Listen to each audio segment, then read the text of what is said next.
At the war's end, Marxist theorists had to confront the question, what had gone wrong?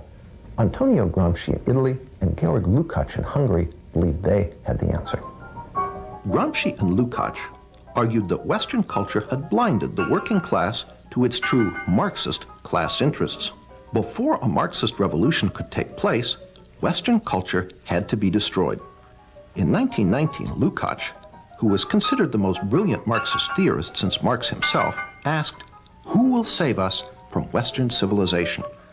That same year, 1919, Lukács became Deputy Commissar for Culture in the Bolshevik Bela Kun government in Hungary, where he launched a program of cultural terrorism.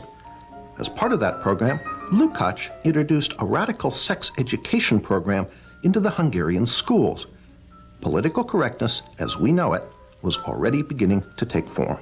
He tried to actually undermine the unity of the family, and that was one of the reasons that he tried to introduce sex education. Laszlo Pastor, a leader in the Hungarian resistance against the communist takeover of Hungary after World War II, explains why children were targeted.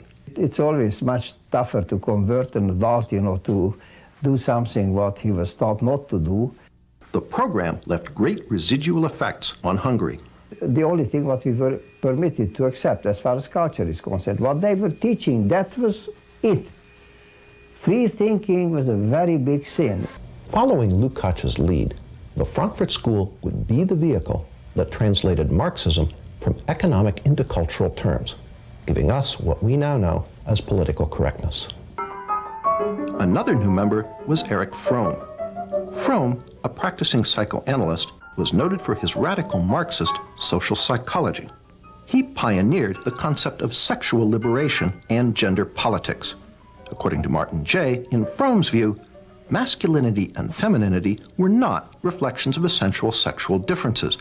They were derived instead from differences in life functions, which were in part socially determined.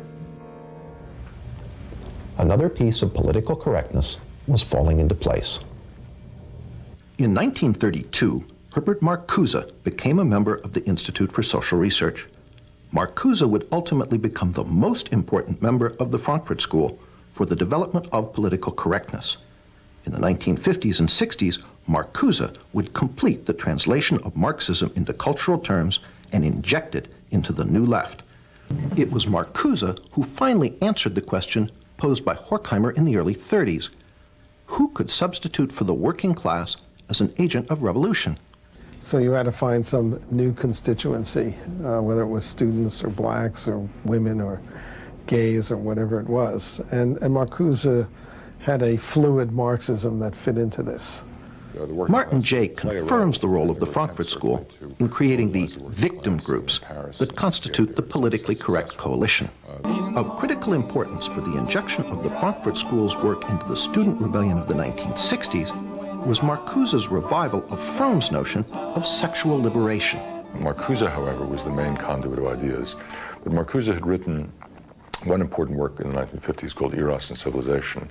Marcuse's Eros and Civilization condemned all restrictions on sexual behavior, calling instead for polymorphous perversity.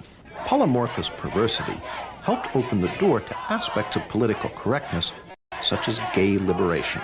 This is his idea of what human society, a good human society, should be based on, was a certain kind of polymorphous perversity and narcissism, which by liberating non-procreative eros, was his term, we would find great enlightenment and great happiness. This was supposed to be the key to utopia.